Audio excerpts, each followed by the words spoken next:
first friend to actually die, and they said that he died of a rare form of hepatitis.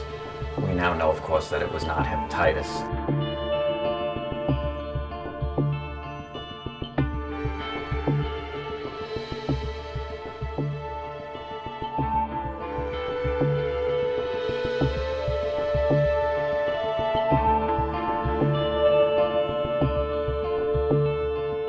I would go to the clubs and they'd be like, well, where's that bartender? Well, where's that DJ? And they were gone, like in a blink of an eye.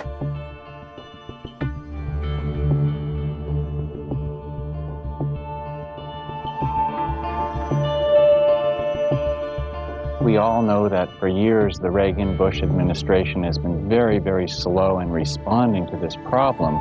So the burden really has been largely upon the gay community to take it upon ourselves to educate the public about AIDS prevention and to raise the funds needed to care for people with AIDS, and also, very importantly, to lobby our state and federal governments to increase their response to this epidemic.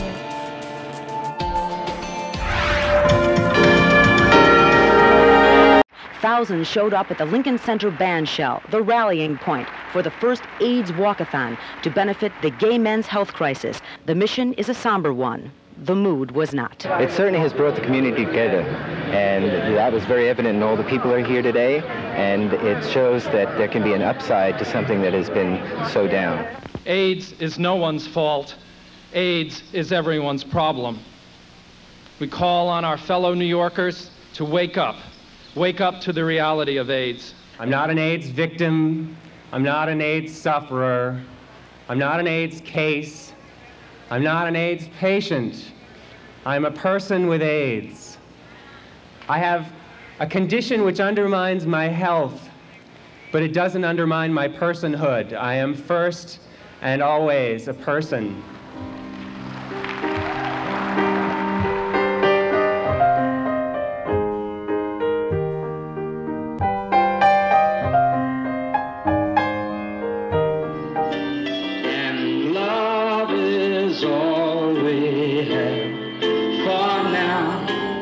What we don't have is time. In their earliest and darkest days, people were scared, people were angry, and people were passionate about what wasn't happening.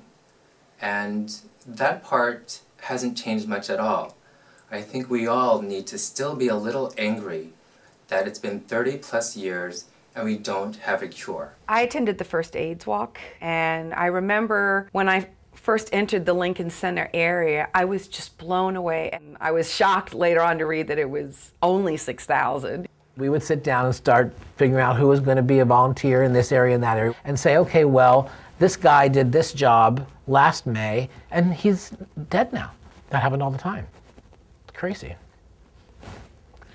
When you start talking to people about why they do it, whether it's a loved one or a neighbor or a friend, it's really touching to see why this issue is still very important to people and it still resonates with them. It's a New York tradition. The Empire State Building, when they turned that spire red for the AIDS walk 2 days before the event, that's because we belong in New York. What's up, New York? Thank you all for coming out today and supporting this cause. The turnout is amazing. Ladies and gentlemen from Modern Family, please welcome Julie Bowen, Ty Burrell, Jesse Tyler Ferguson, and Eric Stone Street.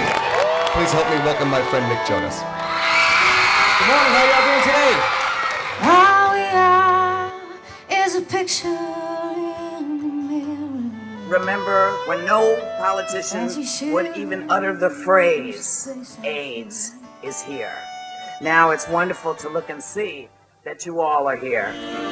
We are brown and black and white, and we have volunteered to fight in this war. If AIDS exists anywhere, it essentially exists everywhere. If anyone has it, we all have it. Some of us have it medically, the rest of us have it socially, culturally, spiritually. Oh, I love you so much. I'm thinking of all my losses from this terrible disease, and I was going to be funny, but I've lost so many friends.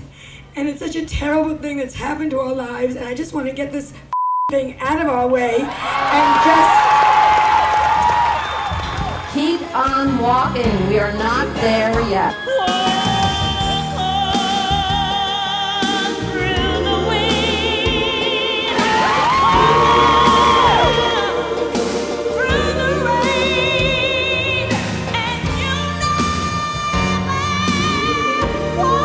We at AIDS Walk New York do what we have always done. We act with compassion and determination, and that's what we're all doing here today. And we thank you so much for your courage in taking a stand with us on this morning. We are going to make AIDS history in New York State together.